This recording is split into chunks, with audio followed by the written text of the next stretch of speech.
Welcome, everyone. Welcome to the final day of the 14th annual Fox Cities Book Festival. Thank you for joining me as we are in conversation with Camille Pagán. We are so happy to have you here with us virtually today. It is our second virtual festival for the Fox Cities Book Festival, but know that we, like you, are hoping that we can gather together in person next fall. The Fox Cities Book Festival is organized by a group of dedicated volunteers and community partners, including our public libraries, school districts and universities, bookstores, and individuals giving of their time and talents.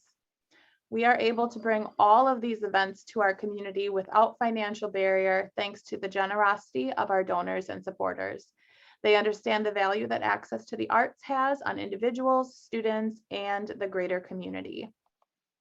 If you too think that supporting writers, building an engaged community of readers, introducing our students to authors, and bringing free educational and arts programs to our community is important, we do encourage you to support the Fox Cities Book Festival. You'll see on the screen in front of you several different ways that you can contribute, whether that's financially or of your time. We are in our final day of the 2021 festival, but the 2022 festival is already being planned. So if you would like to be a part of making sure that that can continue to happen, please consider donating. And if you have any questions, you can reach out to us at that email or on our website. We do ask, because we're in a virtual space today, that our audience act as good digital citizens and are respectful of our speaker and each other. You'll see our code of conduct on the screen in front of you, and I'll give you a moment to read that. Any harassment or disrespectful behavior during today's program will be cause to remove you from the event. During the presentation, you'll also have a chance to ask questions. So after Camille's program, after her presentation, we'll have some time for Q&A. So using the Q&A box in Zoom, feel free to submit questions throughout her talk, and we'll share those at the end. If you're joining us on Facebook Live, you can leave your question in the comments of the live video, and we'll bring them over into Zoom. So now it is my pleasure to introduce the reason you are all here today. Camille Pagán is the #1 Amazon chart-topping author of 7 novels, including This Won't End Well, I'm Fine and Neither Are You, and Life and Other Near-Death Experiences, which has been optioned for film. Her books have been translated into nearly 24 languages. She's written for the New York Times, the Oprah Magazine, Parade, Real Simple, Time, and a number of other publications. Her latest book, Don't Make Me Turn This Life Around, is a witty and unexpected novel about a woman trying to keep her family vacation and her life from going south. Thank you for being here to talk with us about the inspiration behind the book and share your writing experience and tips with our audience. Thanks, Angela. It is such an honor to be here with you today. So I thought that I would talk a little about my latest novel, Don't Make Me Turn This Life Around. This is the book. And then share a little bit more about my writing journey. That is how I transitioned from journalism to fiction, and how, as an author and a coach, I help other writers turn passion into purpose. So I will start with Don't Make Me Turn This Life Around. So, for those of you who aren't familiar with my work, Don't Make Me Turn This Life Around is the follow up to Life and Other Near Death Experiences. And that is a book about a woman named Libby, who is my favorite character of all of the characters I've ever created. She is diagnosed with a rare form of lymphoma and reacts in kind of an extreme way because she tells her husband that she's trying to tell her husband she has cancer. And he misunderstands what she's saying and tells her, he basically drops a bomb on their marriage. So she runs away to this island in Puerto Rico called Vieques and ends up ending her marriage, falls in love, and turns her whole life around. And she's really always been my favorite character. She has this optimistic, kind of wry outlook that most mirrors my own. And I knew even before I finished writing that book that one day I would return to Libby. So 5 more novels in between. I didn't really think that I would do this follow-up anytime soon. And then the pandemic hit. And so I just had this spark of inspiration to come back to Libby 13 years later. So it's not immediately after her cancer diagnosis. She's 46, her life is going swimmingly, and Although she thinks that her cancer's returned, she's actually just received a clean bill of health. So she feels like she should be happy. She's got this good marriage. Her one daughter has diabetes, but she's managing it well. She's got these two 12-year-old twins. And if she's honest with herself, and she's trying very hard not to be, she's suffering from some serious midlife malaise. And so her big idea for turning her mood around is to fly her family to Vieques, where she met her husband, Shiloh. And she's envisioning this magical getaway. But instead of that, she has kind of a terrible vacation. And it just shines a spotlight on the tension in this family and how Libby's contributing to it by trying to pretend that everything is fine. So, this is ultimately a story about how joy and meaning sometimes find us in very unexpected ways and even unpleasant ways. And it's really inspired by a trip that my family and I took to Vieques in 2019. My husband is from Puerto Rico. We spend a lot of time there. We'll be there for a couple weeks to a couple months every summer. And we had never taken our kids to Vieques, which is like just a really magical, kind of remote destination. And so we were going to take them. We are super excited. And we got there and it rained the entire time. And even during hurricane season, that's pretty unusual for Puerto Rico. Usually it rains and then it passes and the sun comes out. Well, that was not what happened on this particular week. And we were stuck in a terrible storm. And if you ask my children now how that trip was, they'll only tell you how they almost died. So it was kind of a disaster, but it turned out to be this really wonderful trip for our family in unexpected ways, not the ways that I was planning. And I channeled that when writing the book, even though it's very fictional. I kind of took that experience. So I wrote and edited Don't Make Me Turn This Life Around in the beginning of the pandemic. And this story is not a COVID book in any way. So rest assured, if you don't want to read those stories, this is not that. But the book's central questions, which are how can I possibly be unhappy when I know I'm lucky to be alive? And how do I get back to contentment, if not happiness, while things are not going well? Those are very much inspired by COVID and quarantine and all the things that we all went through. And my hope is that readers, hopefully you too, will find inspiration in thinking through these questions in a way that is not related to the pandemic. So I did not begin working as a novelist. It was always my dream to be one, but I spent 20 years working as a health editor and a journalist, as Angela said, for publications like the New York Times, Health, Wealth, WebMD, and Real Simple. And I guess I came to writing in general in a very unlikely way. So I come from a long line of Ford factory workers, which is great. I grew up in Michigan. The auto industry supported my family on both sides for a very long time. But I was the first person in my family to attend college. And when I got a full ride to the University of Michigan, my parents did not say congratulations. They said, go do something useful. And by that, they meant something that was well paying, that was steady work. So I don't know how much you know about writing and publishing, but it's not like a get rich quick kind of industry. And even the steady part of it is questionable. So you hear a lot about like starving artists and people who've been trying to write and sell their books for 10 years and those kind of things. So when I went to college, I decided to take my parents' advice and shelf my dream of being an author and really focus on something useful. Now, I realized that engineering was out of the question. I thought maybe I'd be a doctor, and it quickly became apparent that I would be much better suited for writing about health than practicing it.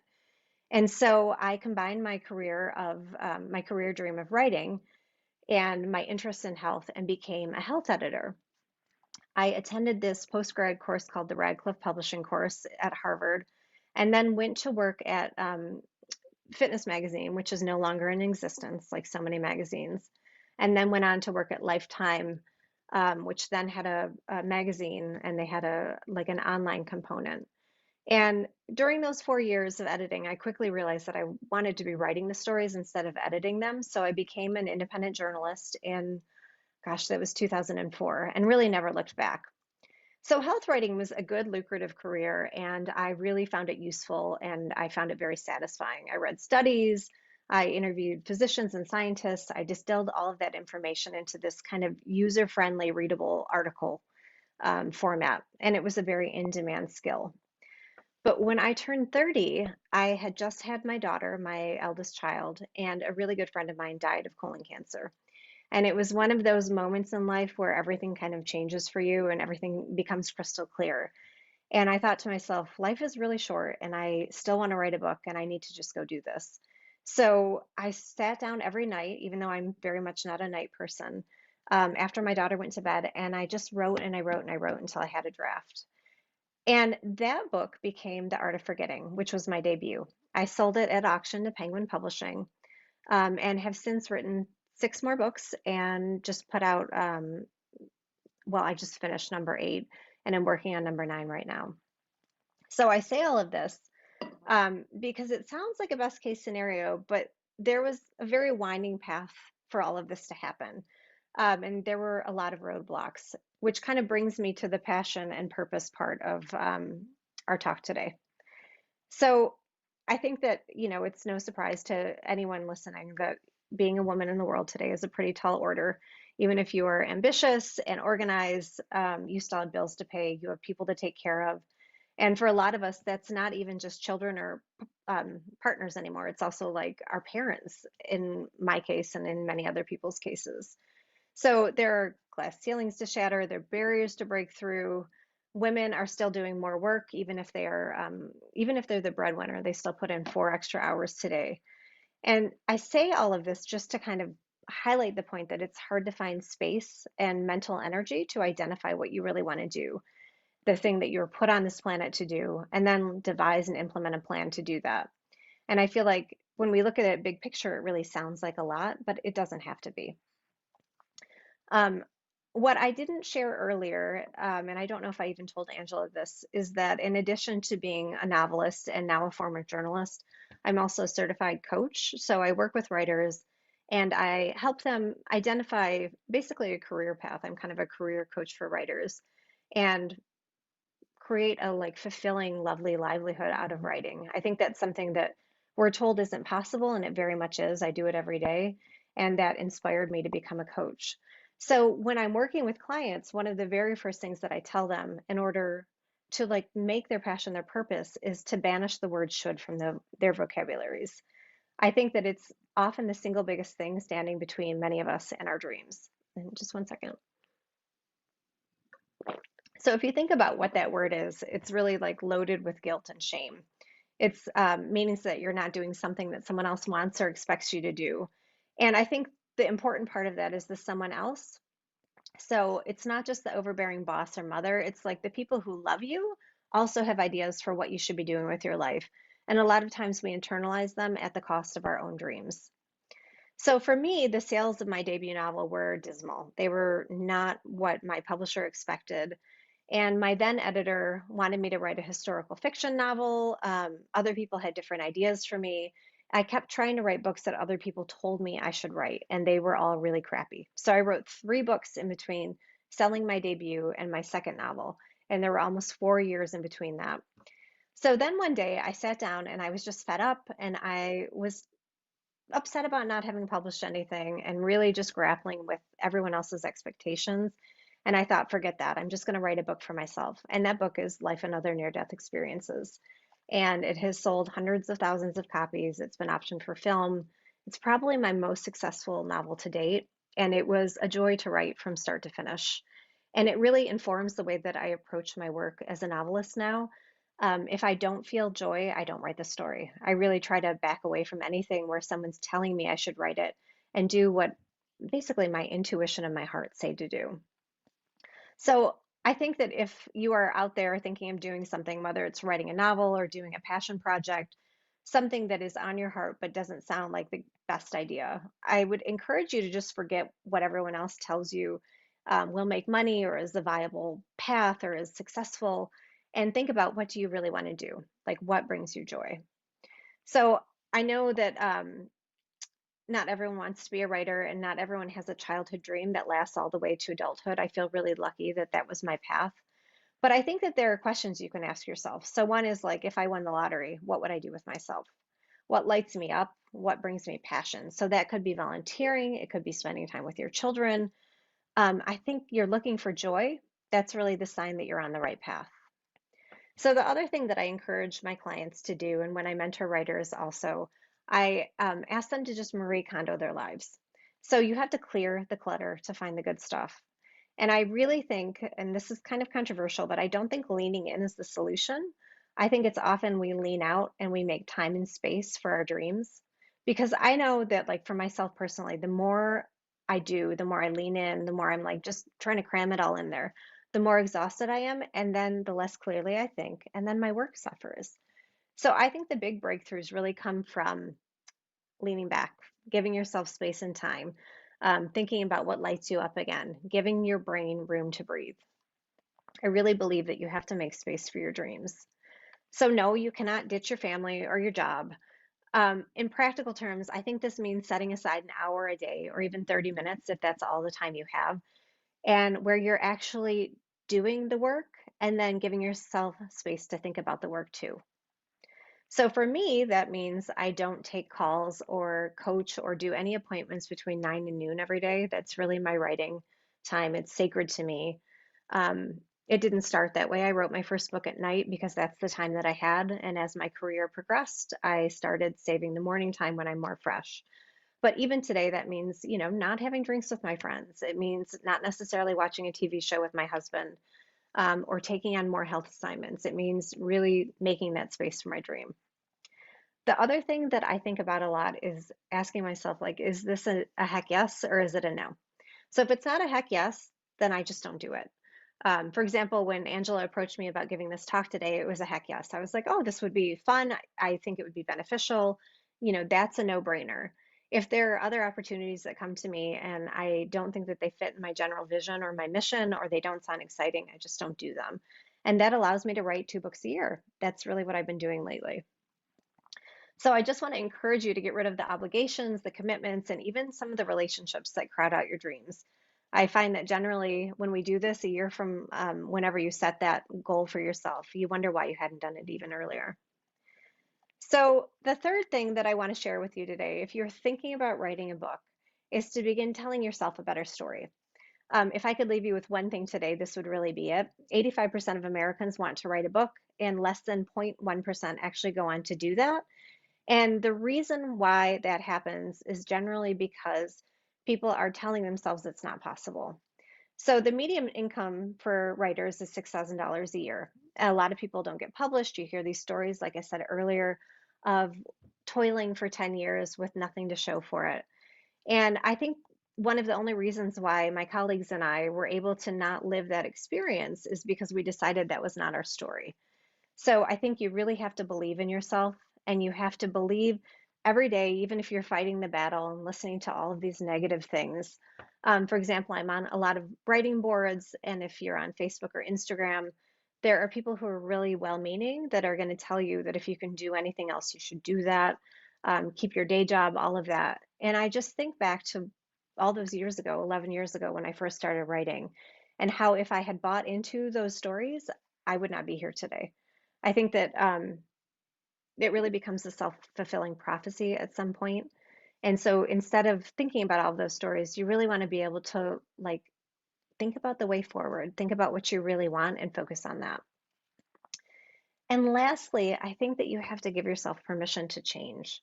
So the thing I don't hear a lot about when people are talking about passion and purpose is change.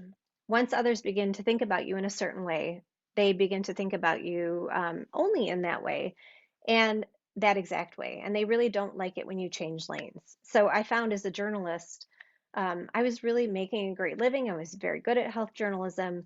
And when I told other people I was writing novels, a lot of people were like, oh, just, keep your day job, be really careful.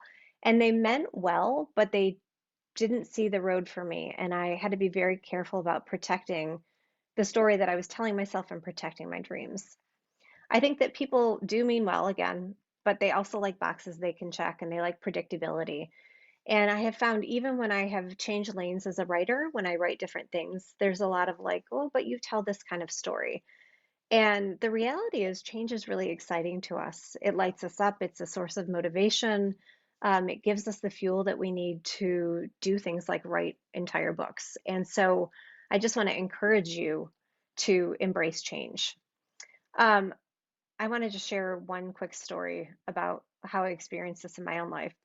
So, 6 years ago, I took a remote position as the senior health editor for Real Simple magazine, which had been like my dream publication for as long as I was in magazines. They approached me, they said, you can keep working in Ann Arbor because I was no longer in New York at that time. We'll just fly you in once in a while and, we would love to have you. And so I said, absolutely. And oh, P.S., you can keep doing your novels on the side. That's not a problem for us. And this felt like winning the lottery to me, and I really did love it. The team was amazing. But very quickly, I realized that this was a job for three people, not one person. And I couldn't actually write novels on the side. I was working 12-hour days, and I was so tired at the end of the day, and I was really burning out. And so, in the middle of all of this, I had this epiphany was that I didn't want to do more health journalism. I actually wanted to do less and really focus on fiction. And so many people in my life, professionally, personally, told me that I was absolutely nuts. They told me I was walking away from the opportunity of a lifetime, that I would never know if I could keep making money writing books, but this was a sure thing. And long story short, I did it anyways. I quit real simple after a year. I never looked back. I really stopped writing health pieces almost entirely. And I think about that all the time. Health journalism, that safety net was always there. Like there's always this steady, predictable job. There's always something to fall back on. But I made the change, and I think that a lot of that came from just putting on like my blinders and going for it in spite of what everyone was telling me. I think that change is terrifying at times, but it's also oxygen for our souls. So if you want to do something different, I would really encourage you to do it. And maybe you don't tell everyone at first. So for me, when I wrote my first novel, I literally only told my husband until I was done with the draft because I just didn't want to hear all of the stories about how this wasn't possible or how I shouldn't get my hopes up. And then again, like I found out the hard way when I didn't do that when I was leaving my magazine job that I really should have kept it to myself, almost like act first and then just keep people up to date later. I want you to just give yourself permission to try new things and then also permission to fail. I think failure is especially hard when you've already had success in some area. If you're changing lanes or if you're not changing lanes, either way, I think it's just kind of a tricky thing. But if you do it for the joy, you're really looking for like that joyful feeling of flow when you're doing it and not for the accolades, you generally find success anyways. So the last thing I want to share with you is that the idea of passion for many of us can be overwhelming. I think that we associate it with like fireworks or burning bushes or like divine inspiration.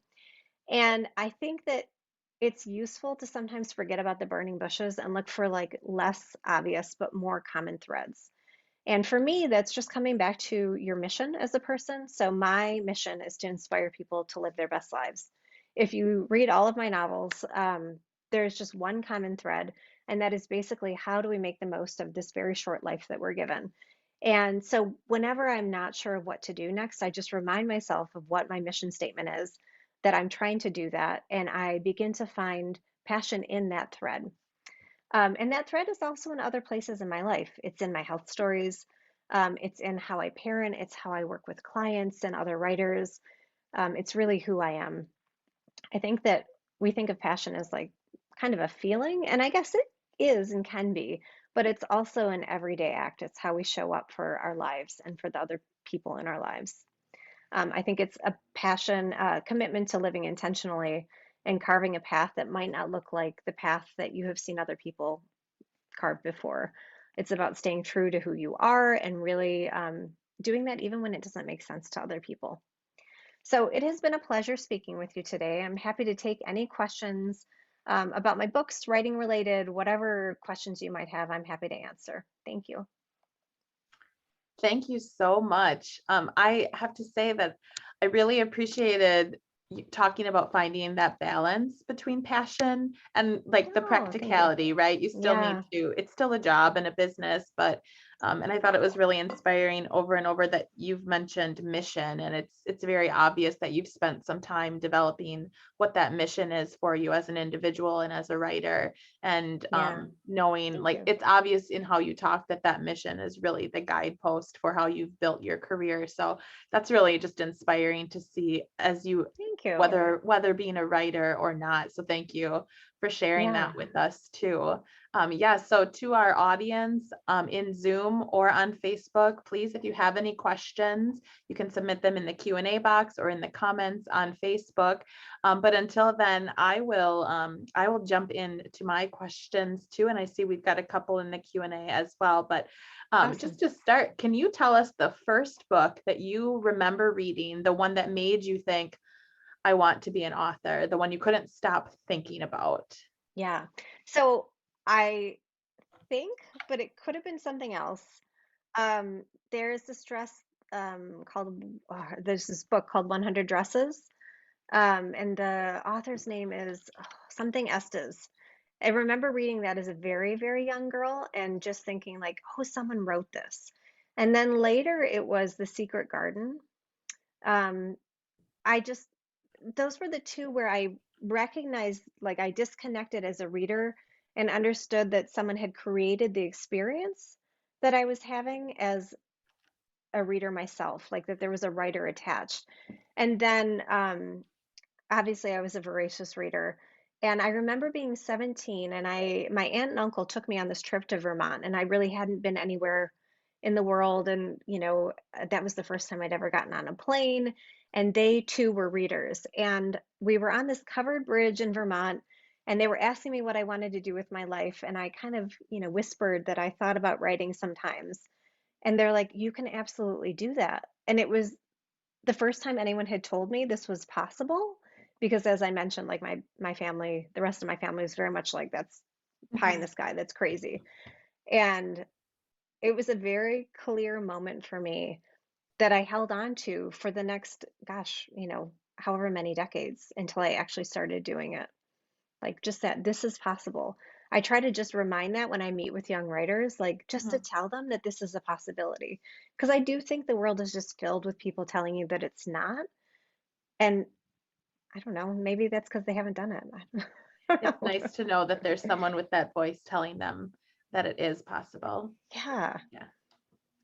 So while you were speaking, you talked about the inspiration for Libby and her story. So as I was Yeah. reading Don't Make Me Turn This Life Around, I really appreciated how authentic it felt, both her relationship with her husband, her Thank kids, you. but then as they were in Puerto Rico, and Hurricane Maria and her reactions to the state of Puerto Rico, and as Yeah. they're trying to rebuild, I guess, what was your inspiration for that, and in your other books as well? Why do you feel it's necessary to bring in those elements to I thought it really built, like for me, as we kind of have forgotten about Puerto Rico, I think a lot of us. Yeah. So it was very much like, yes, there's that's still happening in our world. Yeah. I mean, so Puerto Rico is near and dear to my heart. I've been going there for 22 years since my husband and I began dating. He was born and raised there. My children are half Puerto Rican. It's really a very important part of our lives. And my husband returned right after Maria to check on his family, like as soon as he was able to go, and showed me pictures and, was live streaming a lot of it. I knew how devastating it was, but when we returned for the first time after Maria and I saw how much still was not fixed and like how it had just not been a part of the rest of the United States' narrative, Hmm. it just hit me in a very powerful way. I didn't intend to put it in the book, but when I was writing, I just couldn't not. Hmm. It was like, how could you describe Puerto Rico right now in its current state without bringing that in? And so it almost, I think because Puerto Rico in Life and Other Near-Death Experiences is it has a very different feeling. It's reflective of Libby's journey. It's like a freedom, and in the next book, it's more like a wound that's trying to heal almost. Yeah. Absolutely, given that she's returning, hoping to capture that initial experience, and Yeah. kind of reminded over and over again that she's living this new experience and having to Yeah. find her new way out of it Yeah, too. exactly. Yeah. And I mean, things just in any place that means a lot to you, transition changes the name of the game. Hmm. Nothing gold can stay. So you find new things that are amazing, but it's never going to be the exact same as how it was. I don't Hmm. know. Yeah. I also really loved Milagro, Oh, and her yeah. character. I loved the scenes with her and Hector, and like kind of everyone's Yeah. reaction to that relationship. But there were so many moments as I was reading too, where I felt like she really added a sense of levity and a little bit of comedic relief as well, especially every time Libby was in that like a moment of high anxiety. Why isn't this trip Yes. just perfect? She would say something to one of the girls, or Hector would come in. What role do you think that plays, having levity, as so many of your stories have really heavier topics in them as well? Yeah. I mean, I think humor is the spoonful of sugar. I do love to explore kind of deep topics, but I don't want to do it in a way that you're like, it feels like a slog to go through the story. And Mhm. that's just informed by what I like as a reader. I really love books that have that funny, sad. Like to me, life is funny and sad and joyful and amazing, but also like you get as much sadness as funny, but funny makes it doable. You're like, oh, well, I can keep going because I can laugh my way through it. And so I just bring that to my books. Yeah, I can't help but do it. Milagros is just like very much informed by certain family members of mine who are just so funny in the face of everything. They just like throw these little bits at you, little quips where you're like, okay, I'm going to look at it differently now. All right, you're right. It's not that bad. That was going to Yeah, be my follow-up question, is if she was yeah, inspired by anyone in your life, relatives in Puerto Rico or otherwise. yeah. Yeah, I never write exactly about the people in my life because I feel like my job as a novelist is to create fiction, right? That's why I'm not doing journalism anymore. Um, but there definitely you get kind of that seasoning of people that you come in contact with. So it's not even a composite, it's just the levity. I don't have a Milagros in my life. The age is a little different, her particular circumstances, her beach house, all of that is fictional. But that like, look on the bright side. It could be worse, you could be dead. Like that is very much from my family. Yeah. So you're looking at your collection of works. There was a comment from Facebook. Your titles are all so fun.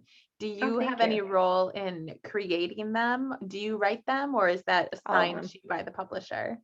No, so all of my titles are my own. The publication process, usually the publisher will work with you to come up with a better title, or a title that they think fits. I've been very lucky that mine have all stuck.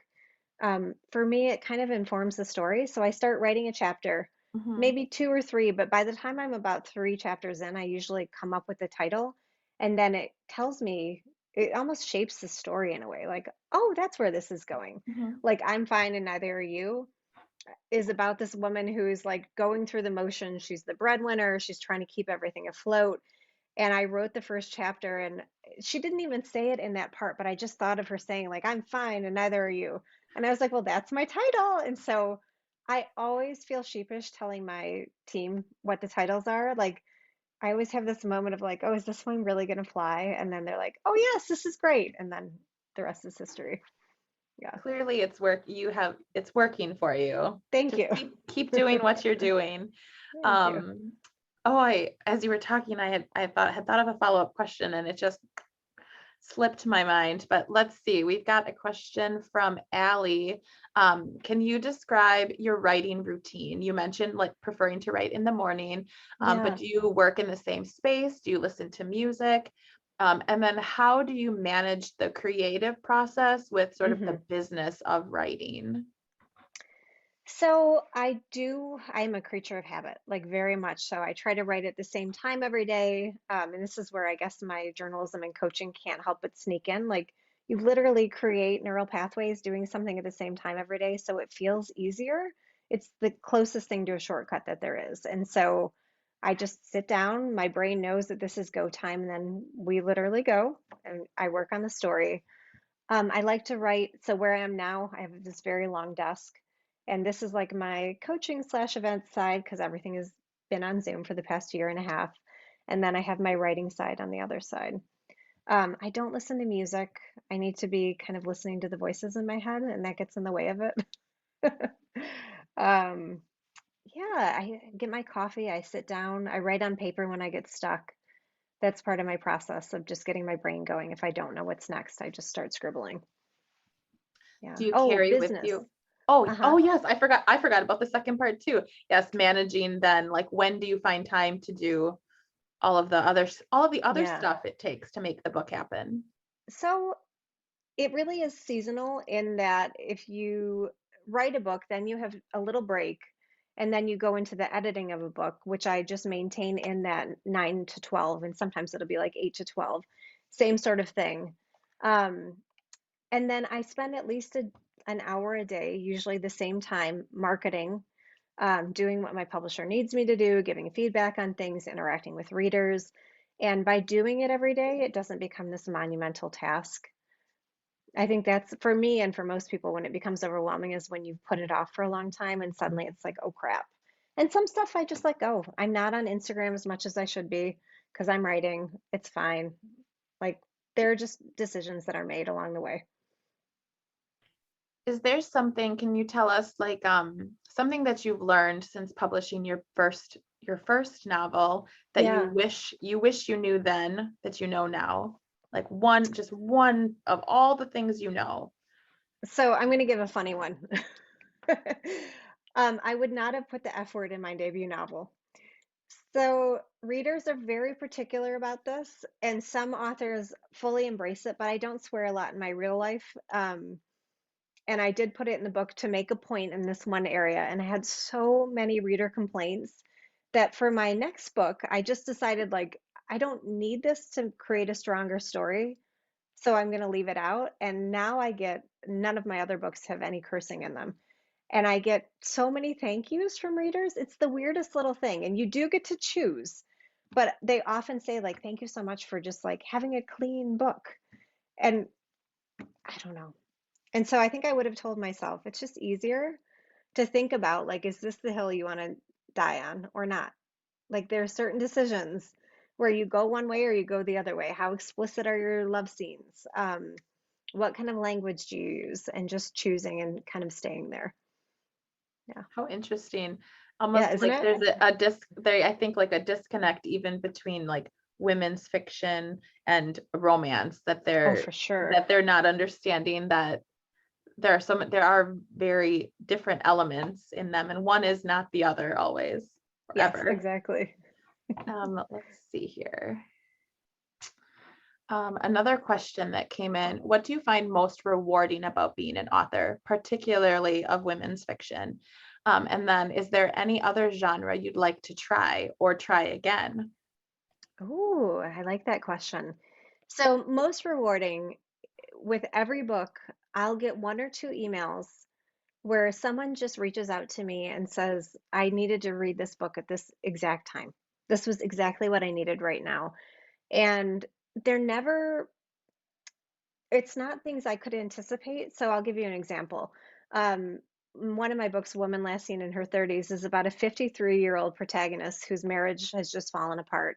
And she goes to find herself and she goes to Italy and she ends up moving from Chicago to Ann Arbor and has this kind of fun but also difficult adventure.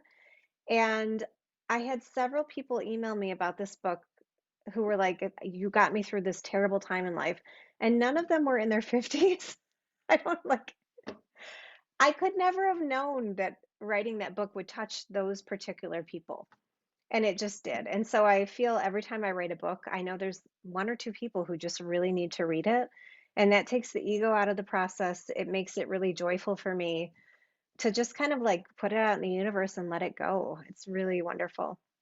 I forgot the second part of the question though. So you had mentioned as you were speaking that you had your publisher or agent, I can't remember which, but had asked you to write historical fiction and that you had Oh, written a number of books in between the first and the second that yeah. were published.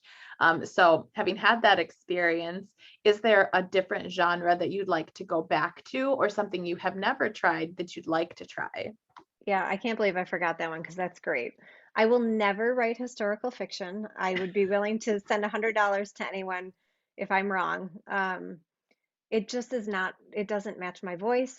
As much as I love researching health data, it doesn't work for me in other realms. Like there's so much detail that goes in that it takes me out of the creative process, and I found it deeply unpleasant.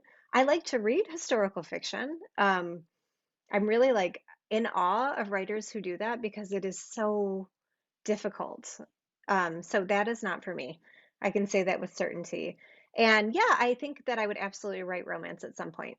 I would probably do it under a pen name. I mean, I don't know, never say never. Readers, when you begin to establish a readership, they have certain expectations for what you're putting out. Um, but I like reading romance. I especially found it comforting during the pandemic to just think that there was a happy ending to something. And so I could totally see doing that. I think it would be great. I was thinking about that same question as you were talking and as I've been reading, and I want to know if I have two questions.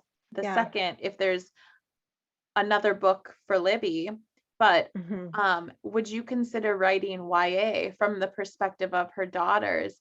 I Ooh, loved their characters, and especially I can't remember the diabetic daughter, but Charlotte, like yeah. I could just see a whole book from her perspective and her experience dealing with that issue, but also like you parents, like, so have you ever Yeah. considered YA? So yes, my 13-year-old daughter she reads even more than I did at her age. I mean, she has her own bookshelf. It's the only thing in her room that's organized. It is incredible. And so I think I would, but I suspect that I would probably write kind of fantasy in that realm. But I don't, that's where I'm just open. I think you wait for the story to come to you and then you just write it. Yeah. But I love um, that genre. I love the voices in that genre. I think that there's a really wonderful space there. So I would definitely explore that.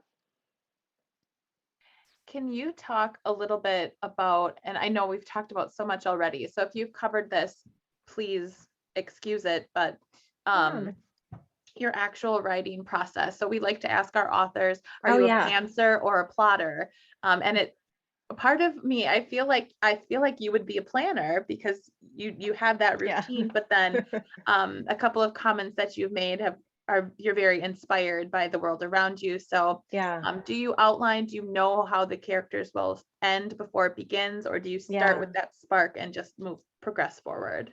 Oh, I could talk all day about this. So I usually know the end before I begin. When I come up with a book idea, I often have a first sentence. Like that's kind of how I know I have a book on my hands. And then I know how it ends at the end. And often I'm like teary just thinking about it, which is so weird, but I've heard a lot of other authors say this, where you just know it comes to you. And then you have to figure out the middle. And so through coaching, I've actually come up with more of a process because I need some structure, but I need room for inspiration too. Doing a 17-page outline where you pick every chapter, every scene, that doesn't work for me. It like turns off something in my brain. So I think of it like framing a house. I first come up with the log line, which is basically an elevator pitch. And I think like, who is my character? What is the tension here? What are the stakes? How would I pitch this to my agent, basically? So I do that. Then I do a simple 3 act structure.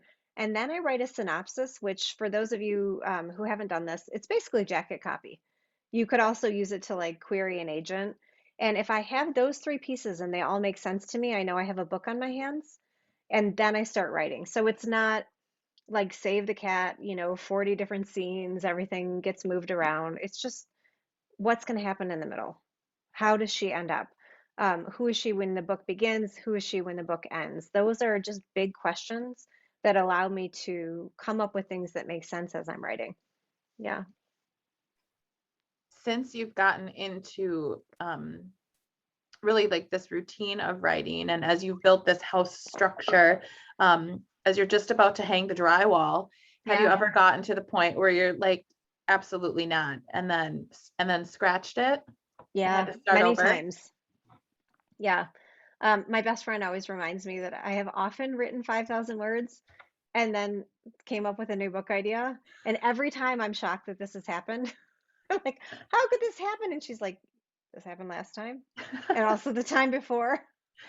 It's probably really healthy that you forget that so that you can Yes. continue to move forward, but also good for your friend to be there to remind you that Yes. It's like childbirth. If you remembered the pain of the process, you wouldn't do it you'd never again. do it So again. no. So you just, they're like in denial. Can you talk for just a little bit, if you're able, Hmm. about your experiences with the film rights, how that process started? If you're able to talk about where it is now, your Yeah. involvement in and any kind of adaptation, or what kind of Yeah. control or influence you have on that process. Yeah. So I was told early on by multiple people, film agents, my agent, people who've gone through this before, that it's a very long and winding road 90% of the time. You do hear about something being like a Gone Girl, where the book is out and then suddenly it's a movie. But most of the time, it's a years long process. And so I have had the book re-optioned 3 times. It's still in the works. They're trying to attach a writer to it. Um, Obviously, the production team is on board, but it's this very long thing. And the short answer is I'm not involved, um, which I'm happy to. I just don't feel very like precious about my stories. I think filmmakers are filmmakers for a reason. That's not something that's in my wheelhouse currently, and so I'm happy to hand it over. And provided it's not like damaging or hurtful in any way, which it's not going to be, then I'm like, let's see what happens. I think it's really cool. Have you created dream casts for the book? Like, who would you choose to be in it if you could pick anyone? Um, I haven't. So I think of people in my head like they're real humans that I'm thinking of that I've made up, but I don't think of actors because I just don't want to get too attached to that idea or give them mannerisms. All that said, I would love, love, love to have Melissa McCarthy in one of my books. Like that would be my dream of like just having her adapt or star in one. That I would be think she amazing to me. she's like that perfect blend too in her body of work of this like Yes. great levity and humor and really addressing some really tough topics. Have you watched her Yes. latest movie? Oh Which one? gosh, I'm forgetting what it's called now. Like The Sparrows or something. It's about death and grief, but it's like it's just beautiful. Look it up No, but on now I know what I'm IMDb. watching tonight. Yeah, Yeah. yeah, it's great. So as we're kind of wrapping up here, if we were to create a reading list Yeah. with your book as the star book, and then Oh. below it, if you loved this, read, which other books or authors would be on that list with you?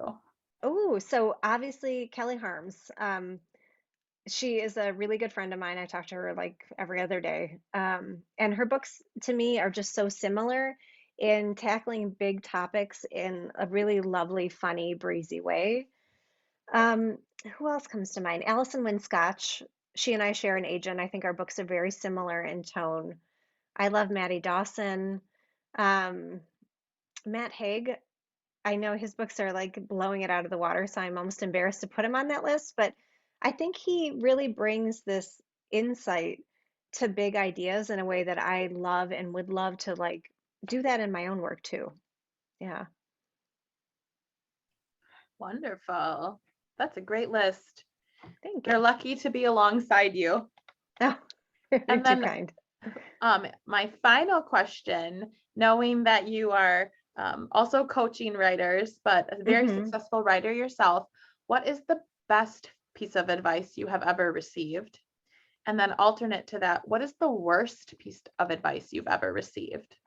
So I'll start with the worst because I hear it all of the time. And I even met this one very, very big name author who I will not mention in this talk, who literally said this to me, even though I had published like 5 books at the time. And it's, if you can do anything else, go do that. And I was like, are you kidding me? Like, I just hear writers saying this all the time. You can do anything nowadays. Like, this is the joy of being a human on this planet at this moment, especially if you're fortunate enough to live in the United States. Like, the choices are endless. So, if you want to write a book, like, go write a book. It's not, oh, go do anything else. Because then next thing you know, you're 70 and you've missed out on doing this thing. I really think that writing a book is, for me, and I would like to write a book on this at some point, like it changes all of your life. People think that it's going to take all of the other things away, like you won't have time for your family and your health. And I think it's just the opposite. It's like change is a meta skill. And so when you go for something that really matters to you, the rest of your life improves. And so, from my perspective, go write a book, even if it doesn't end up being published, like you've done something amazing. And yeah. And so, I guess my best advice would be like, you can absolutely do this. Just decide that you're going to do it, carve out the time and go for it. Yeah. your whole life is just going to get better in the process. I think that's a perfect way to wrap up everything Yeah. that you've Thank you. shared. Thank you so much. Just in closing, is there, I guess, no, not is there, how, where can our audience connect with you to learn more about all of your books and just to stay up to date as you continue to produce your work? Yeah, so my writing site is camillepagan.com and my coaching site is evenbetter.co, so CO. And you can find all the links to all the things on both of those pages.